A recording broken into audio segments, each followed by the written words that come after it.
We are live. We are live. Ladies and gentlemen, boys and girls, children of all ages, we are live. And this evening, here on The Huddle, I have a question for you. Are you a content creator who's been struggling to find the right platform to help you to take your live stream show to the next level? Well, this evening on The Huddle, I have two great dynamic guests who's going to break down and share with me and you 5 things we need to know about OBS Studio to help us get us to the next level if that's the platform we're going to use. So do me a favor, grab a pen, grab a pad. It's time to go to work.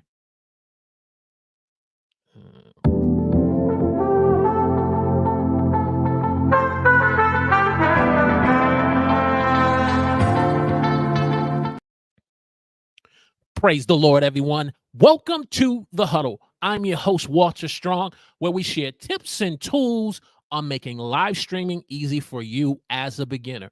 And so if you're new here this morning or this evening, because this is a special edition of The Huddle Saturday night, do me a favor. Let me know in the chat where you're watching me from. Give me a hashtag Team Live. And if you are watching the replay, I truly appreciate you. Give me a hashtag Team Replay in the comments section. And as I said in my opening hook this evening, we're going to be sharing 5 things you need to know about OBS Studio with 2 great guests who are going to share why this is such a dynamic platform that most people, unfortunately, underestimate. So before I get into that, let's get into their bio. It's been a minute since we had some guests here on The Huddle, but hopefully we're not too rusty in the introduction. My first guest is a host of the video and live streaming show, and also a host of Building a Presentation Muscle podcast, which I checked out 3 episodes this morning. Man, want to get your show going, get your show started? Listen about building a presentation muscle. He's helped experts in being able to find their passion in online technology. And this gentleman definitely has a passion in OBS Studio. It's just every time you watch his show, he really takes you in depth from beginning level to the advanced, and you're not lost. But his co-host, his partner in crime, is a gentleman who has been not just in live streaming, but film and television for the last 20 years.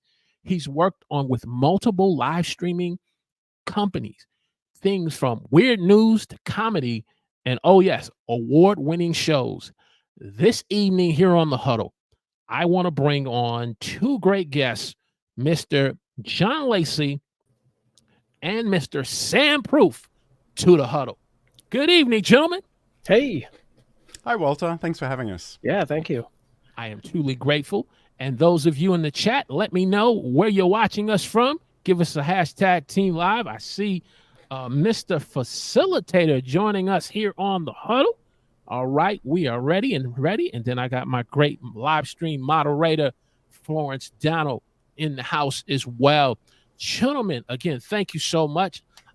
We didn't flip a coin backstage, but whoever wants to go first, please give me a more formal introduction. I did my best. I hope I didn't disappoint you guys on just letting our Huddle community know a little more about yourselves. Who wants to go first?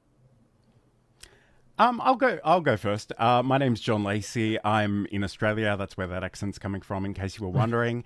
I guess for me, my big passion is about helping people showcase their expertise through content creation. And video live streaming is certainly an element of that, but I also do a bit of podcasting. I write a lot of articles, do a lot of social media promotion as well. So those are some of the things that I really like, and I'm really sort of excited to talk to you about a tool that Sam and I both are very, very fond of. Perfect. Thanks. Thank you. We're glad to have you guys. Sam. Yeah, I'm Sam Proof. As Walter said, I've been in film and television for about 20 years. I've worked at Mob Crush, which was a multicasting live stream company, as head of production. And really, my passion is interactive live streams. So I like to do more than just a stream where we're talking to chat, but things are happening. I do a 24/7 kitten cam called Cute Avalanche, where our viewers can switch cameras, turn on lights, and occasionally when it's working, launch cat toys to the cats and things like that. So that is what I like to do. All right. That's exciting. We're going to talk a little more about a big event coming up with Cat Avalanche and more. But hey, do me a favor, grab yourself a pen, a pad. We're going to go to work here and learn a little more about OBS Studio. And so, gentlemen, class is in session. You are the professors as we talk about OBS Studios for beginners. My first question is simply, please educate us. What is OBS Studio? OBS Studio it stands for Open Broadcast Software, is an open source software that can do just a multitude of broadcasting things, but it's not strictly for live streaming. You can use it for video creation, and even to some extent, some people now are using it actually to replace Photoshop to like a weird extent, where they'll like build something out in their stream and like just take a snapshot of the source and boom, there it is. But primarily, it is a broadcast software. So to do basically what we're doing right here, right now. Okay. And John, when I hear the term open, why did the company use the platform as saying just making it a wide opening opportunities of things, or just, because when I used to hear OBS in my first days of thinking about live streaming, I used to hear OBS Studios were for gamers. Yeah, I mean, that's an audience that have definitely adopted this piece of software, but the open that you refer to is actually open source, so it's literally free. This is software that people are sharing. Developers are getting together to create and share with the world for no financial benefit. And the other thing about that is because the source code is available, it's infinitely customizable. So we have plugins, we have all kinds of add-ons that you can do. So if OBS doesn't do something out of the box, you can certainly go off and work with that. You can often find a plugin to make it more advanced. Sam, and in some ways, I have this slightly mixed metaphor where I talk about OBS being both a pocket knife in the sense that it's incredibly useful, but also as a rocket ship in the sense that it can do literally anything you can imagine. Okay. And it's not to say that there isn't a learning curve, and that's something that people are often very, very nervous about when you first open this software. It does literally look like a black box, depending on the particular style options you've chosen. So there is a little bit of a learning curve, but I encourage people not to be scared of it because it can be incredibly useful. And again, for beginners, I encourage you to think about the basics, and like Sam will blow your mind with all the things he does with chat commands and all these sequences. I'm probably a little bit more basic in the sense that I'm really just about getting you on camera, setting up a basic scene and sharing that. But I guess the other feature that I really like, and I sort of can't stop talking about, is what they call the virtual camera. And this basically means that you can change how you show up on webcam on basically any piece of software on your computer.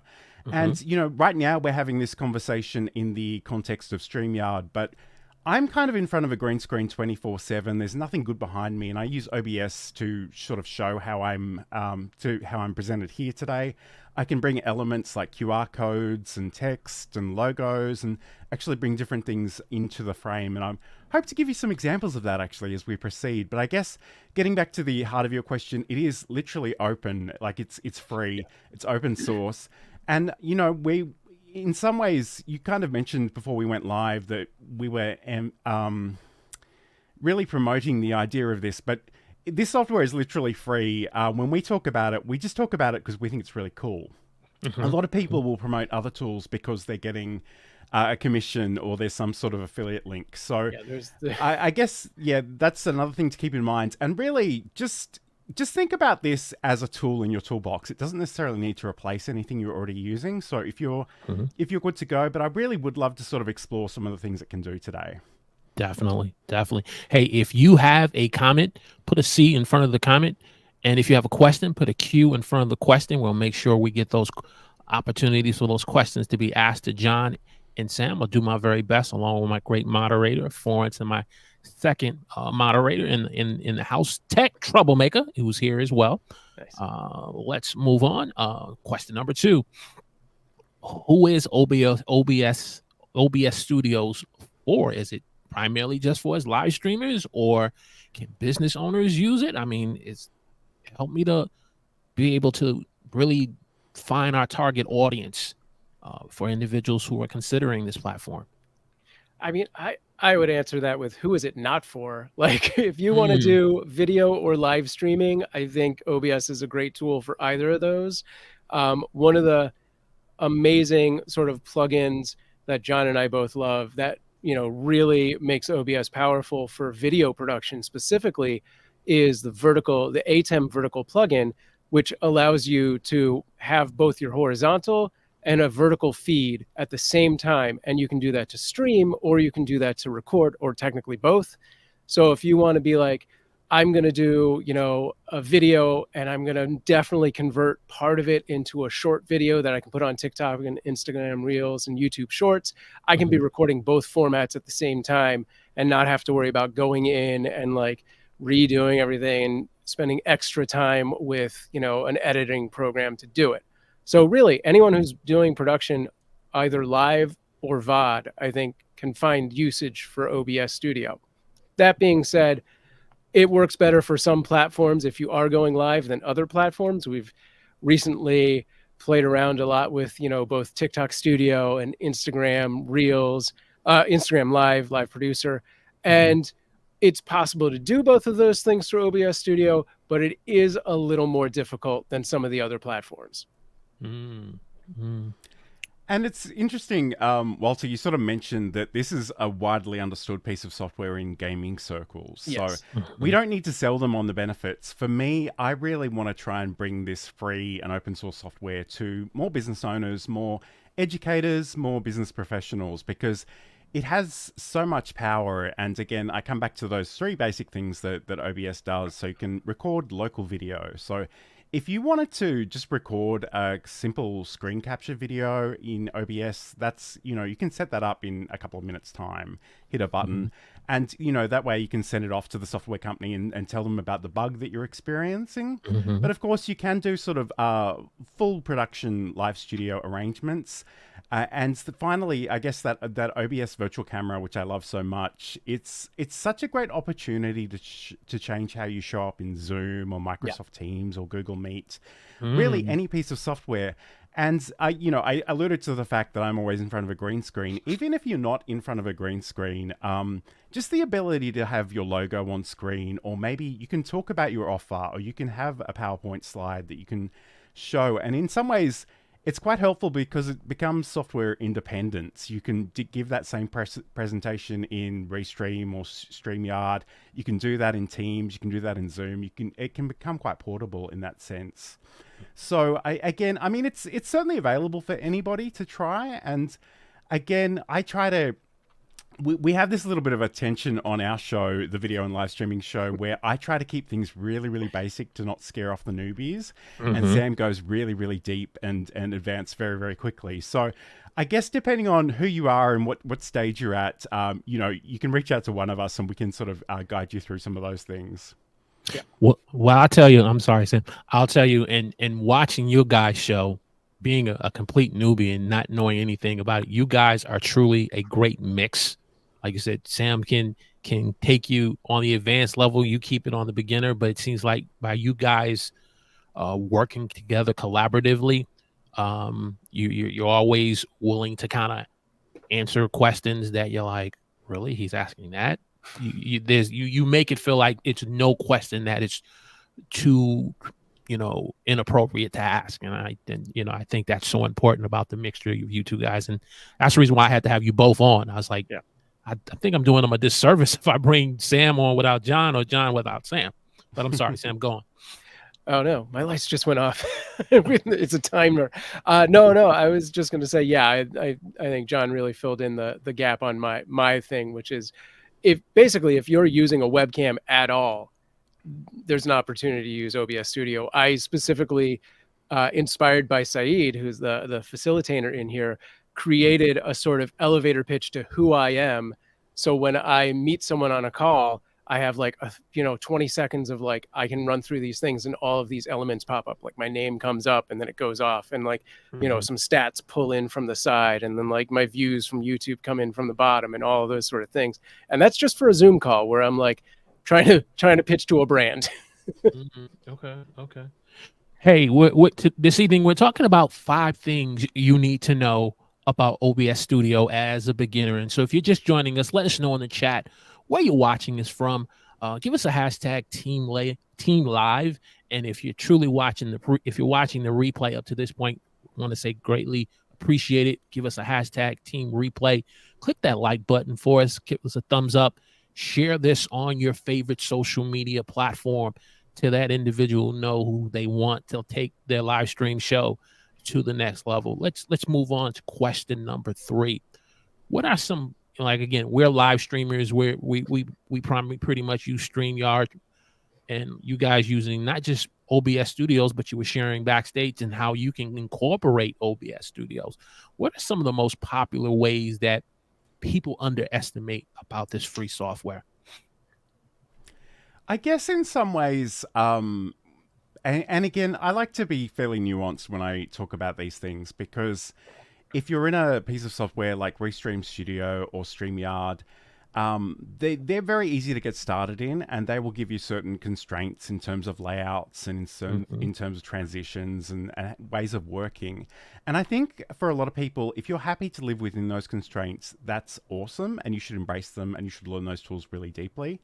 If you do want to sort of extend those boundaries, though, you probably are going to need another piece of technology.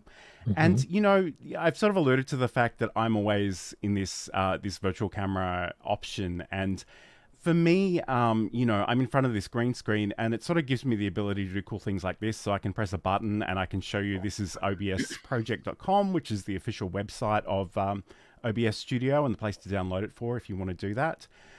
So, I mean, in some ways, it's there are all kinds of things you can do with it. And again, I'm forever just encouraging people to just start with a single scene. Just get your web camera on there, add some branding elements, and be ready to show those off to people. But I'm sure Sam has many, many other ideas. Yeah, no, I mean, I think that is the thing with OBS, is that it looks like it's a million things that can be done, and really just get started. Like, put a video source in and an audio source in, and that's all you need to start. I often equate using OBS to like trying to sit down with a ream of paper and write an entire novel. You're not going to do it in one sitting. You're just going to sit there looking at this ream of paper or this black box that is OBS and being like, what do I do? You just got to start, right? You got to do the first word. You got to put the video on, you got to put the audio on, and there you're good enough to go. And you very quickly learn the constraints of like, well, now I want to be able to do this. I want to be able to switch to a second camera, and that's easy enough to do. But the beauty of OBS is that it can really do anything. Like any of the other broadcast softwares that are out there, at some point, if you give that to me, especially, I will find the limitation where I'm like, this is nice and all, but I want to be able to do X, Y, and Z, and I'm going to go back to OBS. Okay. Gotcha. Hey, if you have a question for Sam or John on this great topic, we've definitely been pulling up your comments. Make sure you put a Q in front of the question so we can make sure that question is asked, and I'll do my very best not to miss that question. Let's go on to question number 4, or point number 4. Hey, what does the first setup look like in starting OBS Studio, and share with our audience your first experience in doing your first setup on OBS Studio, gentlemen? Yeah, I mean, like I said, the first setup is going to be like a video and an audio source. But the thing with OBS to keep in mind is you have scenes and you have sources. And the way I like to explain that is what you're looking at right now, the combination of cameras and the lower third element and the logo and all of that, this is the scene. All of us is whatever we're going to call, our scene on OBS. We can title it whatever we want. This right now, as me, as one camera, I would consider a second scene. And then everything within that, the camera, the audio, this lower third, that logo, those are all sources, the background, individual sources. So when you're first getting into this, I tell people sit down with a pen and paper, see what other people are doing, and kind of make mock-ups of what you want your scenes to look like, and then identify what those sources are, and then start building from there. So generally, whether you're a gaming stream or a podcast stream or anything like that, I suggest doing some sort of intro screen where it's like either just text that says starting soon, or a logo or an image or a countdown, anything like that. So you have an intro scene. You do a full screen like we just had of me taking over, full screen of one camera. And then if you are planning on having a co-host or guests, you do a split screen where you have multiple camera sources, and then maybe an end screen. And just those 4 is enough to get you started. If you're a gamer, maybe instead of that guest screen, it will be a gameplay with a picture of your host camera. So just like 3 or 4 scenes to get started, and then you find the limitations of that depending on if you are a crazy perfectionist nerd like me who wants to push the boundaries of broadcast, or if you just have other constraints to guide your hand, you'll find what you want to do later. John, And in some I hope, ways- I'm sorry, John, I hope he didn't nerd out too much. I know we talked about Could it. have gone more. Go ahead, John. In some ways, like my expectations for your first scene are even more reduced than that. So, Sure. In terms of using the OBS virtual camera, I'm encouraging you to set up a single scene. I want you to add your video camera. If you're working with a green screen, I can show you how to set those settings up. But if you're not, that's fine. If you are working with a green screen, you probably want to have some sort of image background behind you. And then you want to think about adding text and images. And that's all you need. The virtual camera doesn't take audio from OBS to Zoom or Teams or whatever. That's handled separately. So those are all that you need to worry about. And I guess in terms of like the sources that Sam alluded to, like this is the list of default sources when you first install OBS Studio. You can actually add plugins and add even more to this, but we've got things like the ability to capture audio. We've got browser sources, so the ability to bring in chat comments and things from different services. We can add a color. We can do some screen capture, whether that's an entire screen, whether that's a particular window or tab on your computer. We can add the images, image slideshows. It sounds really deeply counterintuitive because I know that's not the sexiest thing in the world, but they're incredibly useful. And I've done an entire article about them on the Learn OBS Studio newsletter. You can watch a video on how I actually explore that.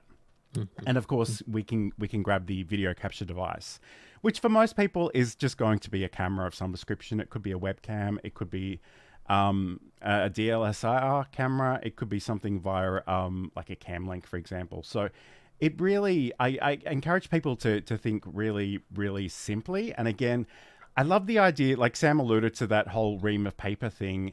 It is kind of important that you spend some time planning out your streams before you go live and actually just running through to make sure you've got everything there, because although you can add things on the fly, it's not a great experience for your audience most of the time. So make sure you do think it through, plan it down on paper, set up your scenes, just do a bit of a walkthrough, and you can even record that walkthrough locally. So if that goes better than the actual live itself, you can use that for content to repurpose and reshare in other ways as well. That's great. That's great. We're talking about 5 things tonight with our special guests, John Lacey and Sam Proof, on OBS Studios for beginners that you need to know. Gentlemen, I have a couple of questions here. Yeah. The first one from Florence. Okay, Florence, Sam, would you talk through what you use to create the 20-second elevator pitch in your video? I wish I had actually had the foresight to bring that scene collection up and be in that one so I could have the elements coming on. But so the way I run that, you have to install a plugin called Motion. So it's the Motion plugin for OBS, which is simple enough to do. And then you bring in all of your elements. For what I'm doing, it is 2 kind of elements. We have the just text for my name, and then most of everything else is just an image. So I think they're all PNGs. So they just show up as a media source. And then I'm running the switch between all of those where I've created hotkeys. using that motion plugin. So basically, the motion plugin lets you give motion to elements. So when I hit a hotkey, it assigns it a new dimension or destination. So it lowers or rises. And then once I've assigned all of my hotkeys, I make buttons on my Stream Deck, and I just go through those buttons one by one. So they're all in a row. The first one brings on my name, and then the second one hides the name and brings on the stats, and so on and so forth. And it's just a big chain that I go through at that point. Great. Next question. Links to educational content for OBS Studios as knowing if you do workshops and courses on OBS Studios. John, I'll let you go first. Sure.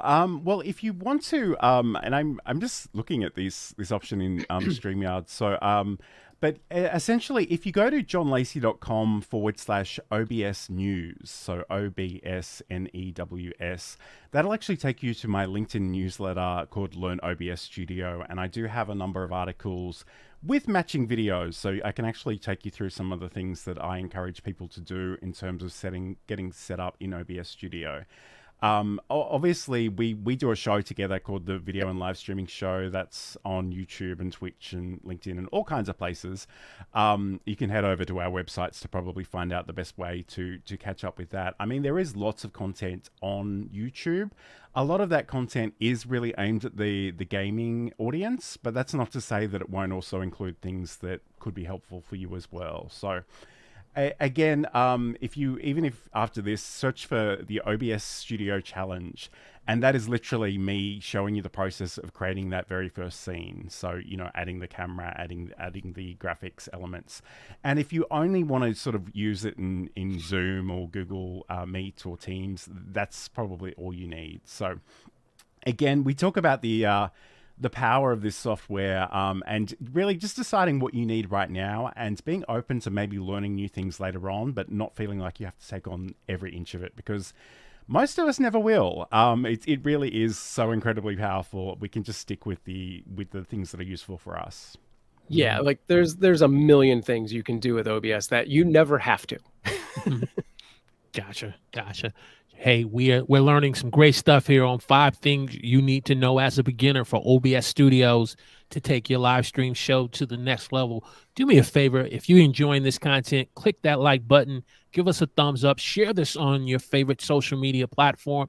And if you are truly interested in learning more about tips and tools on making live streaming easy for you as a beginner in general, click that subscribe button. Click the alert notification button and join the conversation, not just tonight, but even in the comments section here on the Huddle. Let's get to number 5, and then we'll get back to some more questions. Continue with those Q in front of the question. Here's an important one that I've heard quite often. The type of computer that you have to have for OBS Studios, because when I hear sometimes people's pushback, the difficulty sometimes is tied to the computer. John, walk me through this, and then Sam. Okay, so again, because we know that OBS is so modular and potentially so powerful, a lot of this will come back to how you're using it. So if you've got 1,500 scenes and you're recording elements of all those scenes all the time and you're going for 10 hours at a time, there's a really good chance you probably will need to invest in a pretty serious computer.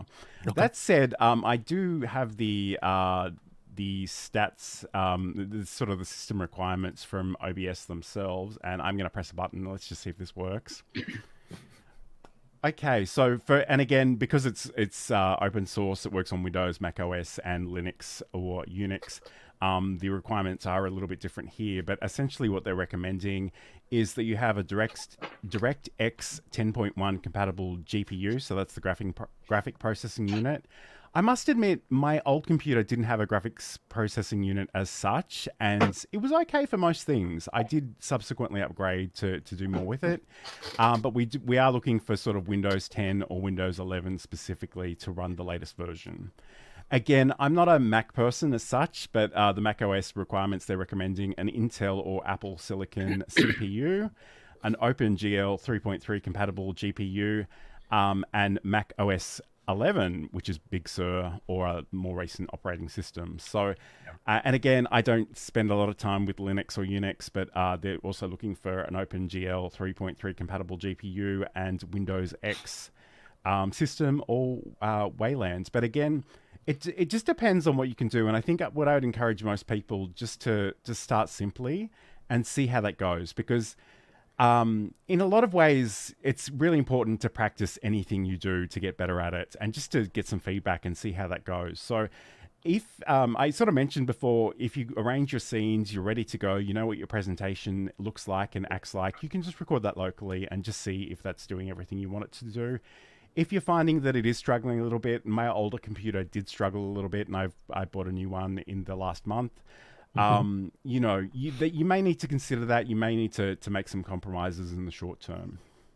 Yeah, there's a lot of things that you can actually do within the confines of like a cheaper computer to like lower, you know, the sort of quality of the stream. You have your bit rate, which, you know, a lot of especially gamers tend to set really, really high, because that is what they've heard from everyone, and they do ridiculous things, which is sending 2 to 3 times the amount of bit rate they need for the resolution that they're sending. Not to get too nerdy on this, but well, you already you get nerdy. So I'm taking the restraints off to you tonight. But yeah, I would say almost as important, as if not more, maybe even more important, is how good is your internet connection, because that is the hurdle that you're going to run into if you're live streaming. And generally, we tell people, like, at the bare minimum, it's like 7 to 10 megabytes per second is like the bare minimum of what you can really be doing to like send out an HD live stream. If you've got less than like 3, I'm sorry, just do straight to video and upload it later. But that being said, you know, I used to run the Kitten Cam, multiple cameras on a mini PC. This is running Windows 10.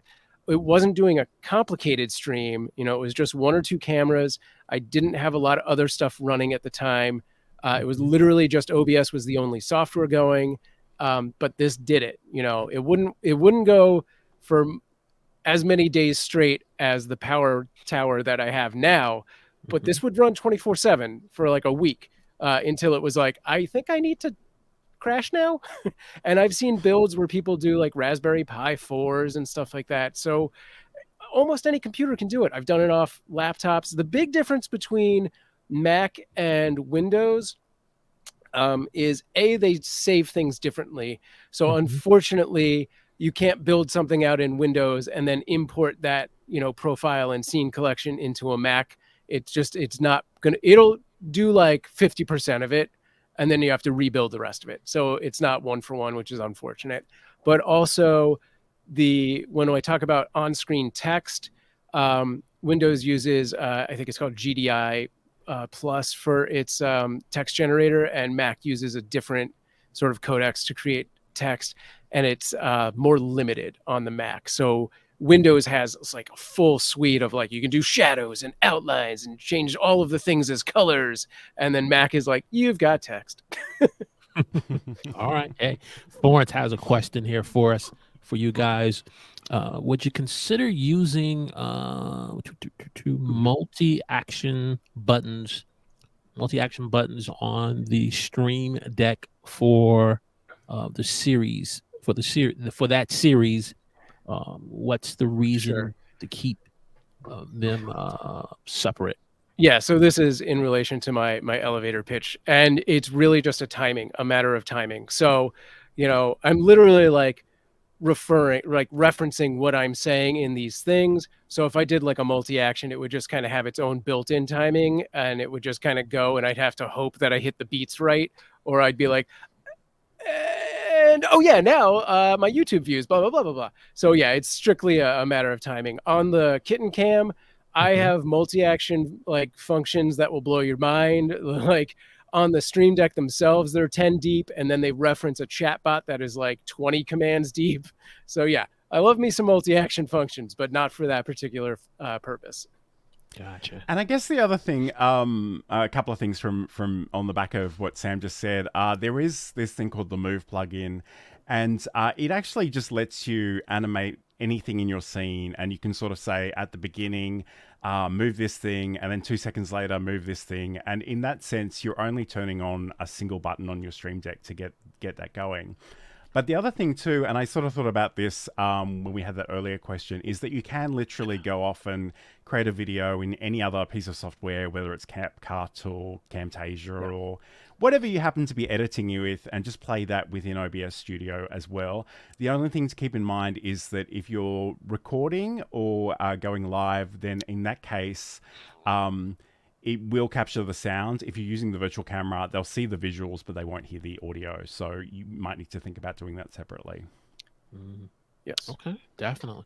Hey, if you're getting great value out of this live stream discussion on 5 things me and you need to know about OBS Studios as a beginner, do me a favor. Click that thumbs up button. Share this on your favorite social media platform. And hey, subscribe to the channel. So we can give you more great content on an advanced level by bringing these guys back real soon. Gentlemen, let me ask a bonus question for you. And I feel like, as long as time permits, let you guys go for it. Because like I said, I enjoy watching your show every Friday night, 6 p.m. Eastern time to 7 p.m. On the John Lacey live stream show. So you want to check them out. What are some common mistakes that, unfortunately, beginners can make that they should be aware of? I guess, especially in OBS, just make the mistake potentially is not adding the thing that you want to use to the stream, to the individual scenes. And in some ways, if you want to have your video and your audio, you need to make sure you add those to all of your scenes. There are different ways of actually doing that, but, it's possible to go live and then you do a presentation. Maybe someone was there in the comments to let you know that there was a problem. Maybe you don't find out about this until you watch the replay back. It can be really, really annoying. So again, my big tip is, you don't have to necessarily give an entire presentation in real time, but certainly go through the different scenes. Hit the record button just to record locally, and then watch that back and just make sure that things are working in the way that you expect them to do. I kind of want to pick up on a comment from Roy as well, if you don't mind.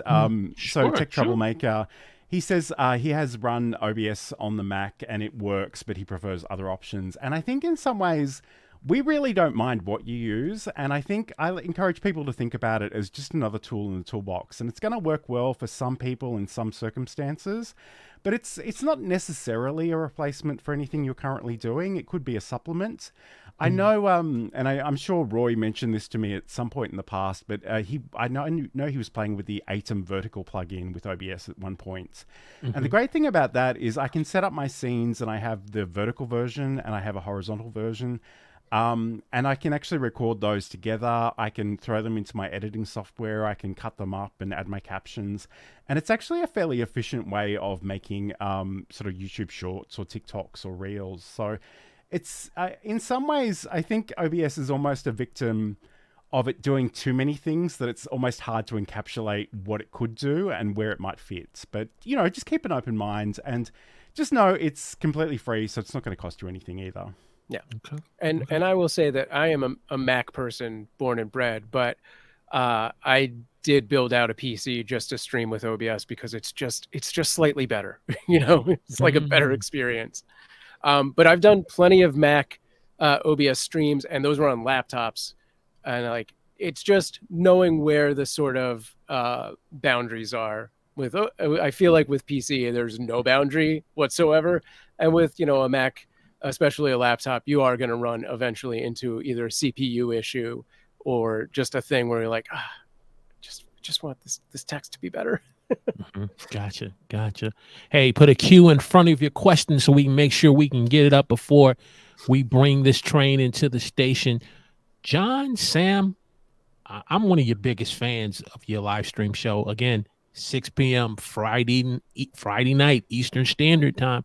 What's coming up next week on the John Lacey and Sam Proof live stream show? Next week, we're actually answering video and live streaming questions. So I've actually had different people reach out to me in the last few weeks asking questions about StreamYard, about working with teleprompters.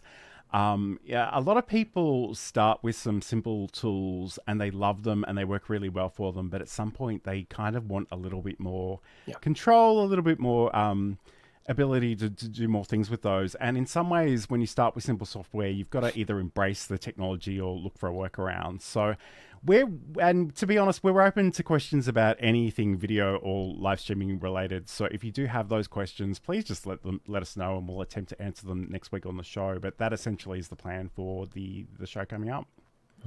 All right. I'm going to be there. Sam? I mean, yeah, that was everything for what's coming up. I don't know if we have, like, we only plan out 1 or 2 weeks in advance. I don't think we have anything specific 2 weeks out just yet. But we always kind of circle back on like a very OBS specific show and then like some more general stuff. And then like maybe we'll play with one of the other platforms as a topic. So wherever the discussion takes us, is where it's going to go. Florence just threw us a question here for you guys. Hey, we keep them coming. Can you share maybe the top 5 plugins to use, or where are they located? Okay, this is a great question, and in some ways it's incredibly subjective, but I'm going to attempt to answer this question, and I'm going to press a button here just to show you some things in real time as well. So if you go to obsproject.com, this is kind of the official website of OBS, and it is important if you do want to download this software, you get it from here, because unfortunately, we live in a world where some people do terrible things. So if you go to, and you can certainly download the software itself just from this screen on the homepage, but if we go to the forum, we actually have a whole section here called plugins. And there are all kinds of weird and wonderful things that happen here. And I guess I can talk in general terms about the ones that I like, and Sam can probably do the same. But essentially, a lot of the time, you'll go through, you can click through on one of these. Advanced masks is a very popular one. So if you want to put your webcam in a circle or a different shape or do some fun animated stuff, you can do that here. A lot of these things are actually hosted on GitHub, but you can also download them from the OBS website. So if we click on the download button, there'll be a number of different formats for Windows, Linux, and different installers. So you can go through there. Again, just be careful of the software that you're grabbing from the internet, that it is reliable. I guess, Sam, do you want to talk about some of your favorites, and I'll talk about some of mine? Sure. I'm surprised you didn't steal mine right away, because I know we both are big fans of the ATEM vertical plugin, which lets you, as we've both mentioned during this show multiple times, it lets you have a vertical version of your broadcast happening simultaneously. And that's great for both, live streaming to, a vertical based platform, or just recording locally, having that so that you can, upload like a YouTube short or a TikTok or Instagram Reels. They actually recently updated it so you can change the aspect ratio on it. So if you wanted to do like something that did a 1x1 square, you could also stream to that instead. So ATEM's right up there for me. I mentioned the Motion plugin, and John mentioned the Move plugin, which are similar but different. I personally currently use Motion, but I've actually been reading up on Move quite a bit, and I think I'm going to start trying to use that more as well. I'm a big fan of Source Record. Source Record is like, if you've got this is where you start to be like, how good is my computer? Because Source Record is going to like eat up your GPU and CPU, and it literally will allow you to record as many independent sources as you want, as opposed to just everything that you're streaming you're also backing up as a recording. Source Record will be like, Sam's an independent source, so I have this camera full screen after the fact.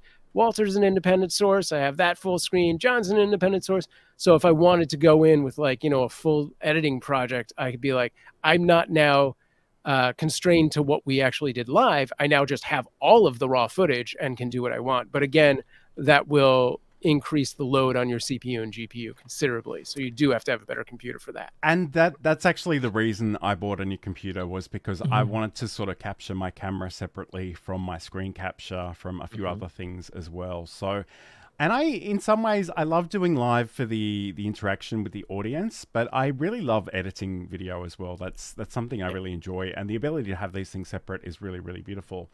It's interesting because in some ways, And we've done an entire episode of this on our show, but in some ways, Sam talks about video stuff, and I tend to talk about audio stuff, and it's a little bit abstract, but indulge me.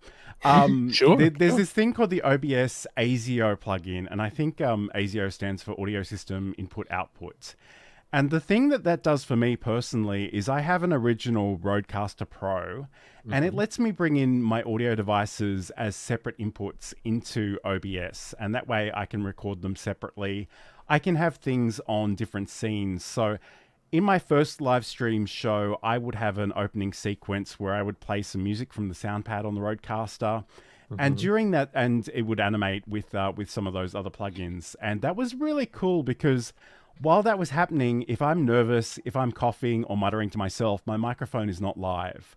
Whereas traditionally, a lot of people would just have a stereo input out of this device, and anything that happens into that device will come out to your live stream. So that's certainly something to keep in mind.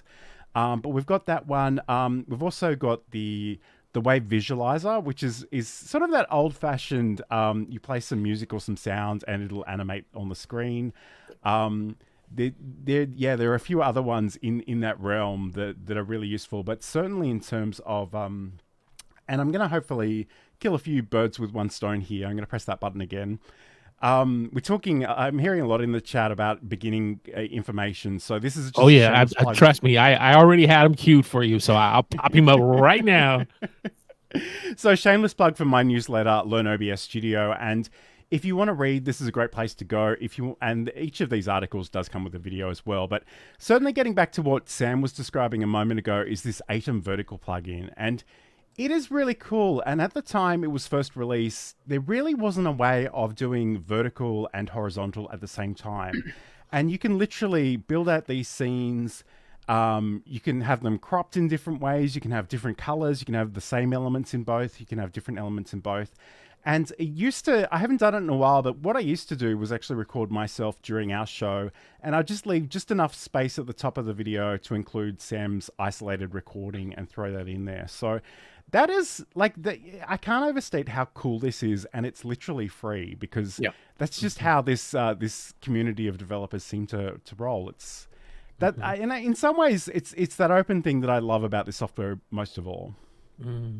Wow, I mean, this has definitely been an eye-opening beginner's course, and I'm definitely gonna have to get you guys back for an advanced level because you've opened the community and just viewers and gentlemen who are just joining us. We've been just talking about 5 things that you need to know as a beginner about OBS Studios, and then just in live streaming, you guys have definitely pulled the veil back that this misnomer that this is definitely something like calculus or some advanced course that's just going to have you banging your head against the wall, and hearing you guys break it down on an elementary level, quite sure the next levels are definitely going to be that much more and better. And so as we bring this train into the station, probably one car at a time at this point,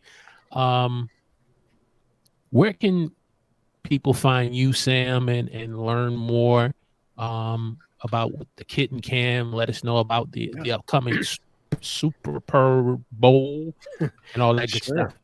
Yeah, you can find out about me and all of my social platforms at samproof.tv. You'll see all of my social platforms at the top left, but pretty much every platform you could want me on, I am Sam Proof on that platform, except TikTok, and nobody cares about that. So don't worry about it. And if you want to find out more about the cats and all the foster stuff we're doing, you can go to cuteavalanche.com or look for Cute Avalanche on every possible platform, including TikTok. And yeah, February 11th at 11 a.m. Pacific Standard, we are doing our Super Bowl, which is a big fundraising event we do every year. This is our 5th annual Super Bowl, and it's a lot of fun. It's reminiscent of the Kitten Bowl or the Puppy Bowl. We have the room decked out in a big pitch, and we have balls, and we've put on our announcer voices and talk over the cats playing and stuff. And it's just a lot of fun. And all of the donations that come in go to fostering cats. Oh yeah. The link is in the description, and we're definitely going to get that additional link for the superb. I love it. When Sam does it. I love it. SUPURR bowl.com for that. All right. So Huddle community, we're definitely going to support and tune in. John, please, where can we get more of your expertise, especially on building a presentation muscle? Man, you're my new favorite podcaster. Oh, thank you. That's so sweet. I guess the place to go is johnlacey.com, and that's JOHNLACEY.com. I must admit, I don't update my website nearly as often as I should, and that's going to be one of my New Year's resolutions, I think. But certainly you can find the Build a Presentation Muscle podcast over there, and let me go. There's a little bit of cover artwork there that you can check that out. And it's really about exploring and developing your ability to express yourself well, regardless of the medium that you're using. So whether that's a podcast, whether that's on video, whether that's writing, we really want to use that as an opportunity to encourage you to share your expertise through content creation, let people know what you're capable of, and when they're ready to use your services, they know who you are and where to find you. All right, man. Gentlemen, this has been one power-packed hour live stream show on OBS Studios for beginners. And so I'm definitely going to be reaching out to you guys real soon on the next step. I don't know if it's an advance or we go to the immediate, whatever the next steps is, because like I said, we want to share tips and tools for beginners on live streaming. And I'm learning in this day and time that not everyone's going to want to use Ecamm. No shot at the dark side of the Mac people. No shot, no shade. You just came to mind first, or StreamYard or Restream or OneStream. Sometimes the people want to know about OBS Studios and they need individuals like yourself. And I wanted to do my very best to give you both a platform to get this conversation started. So thank you. It's been a pleasure. Thank you so much. Yeah, thanks for having us. Perfect. Well, if there are no other cues, they're in the comments. Any comments? Let's go back over. If not, I'm gonna put you guys in the green room, and I'm going to, yes, Florence got the link for me. Perfect. And Sam, perfect. And I see big thumbs up here. Okay, we did good, especially for my first interview in a long time. Nice. Thank you, Florence. You're just so kind. Thank you. I'm trying not to bomb this because I had two great guests. Yeah, perfect, gentlemen. I'm gonna put you in the green room, and we're gonna bring this train into the station. All right, so there goes Sam. Did I know? Oh, Sam and John. All right, Huddle community. There you have the content, man. This is some great stuff here. As live streamers, we need to know about. Yes, we may have our favorite in terms of what we use as a platform or web-based software like a StreamYard or a Restream. But I think it's important also to keep our eyes and our ears open and have an open heart about what other platforms are out there and how they could aid me and you. Because you never know with that big opportunity, it may require reaching out to a Sam and a John to be able to incorporate OBS Studios. And so you're going to hear more from them here on the Huddle as their schedule permits. And so as we bring this train into a station, we close out always saying by asking you a question. Listen in, lean in real close, especially all for my new viewers joining me tonight. Do you feel broken as a person? Do you feel broken in your ability to create content as a content creator? If you do, I want you to remember this thought. Broken crayons steal color. In the hand of a little child who's humble as can be, you give them a bag of broken crayons or a basket. When they're done, they're going to create a masterpiece of art. And they run to whoever that adult is or guardian is, and they say, look what I've colored. Why?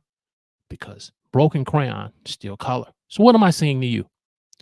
As a creator, your next video, your next live stream, your next project that you need to do, you still have greatness to create on YouTube or whatever platform you're on. Hey, we'll see you Saturday at 11 a.m. on the Huddle.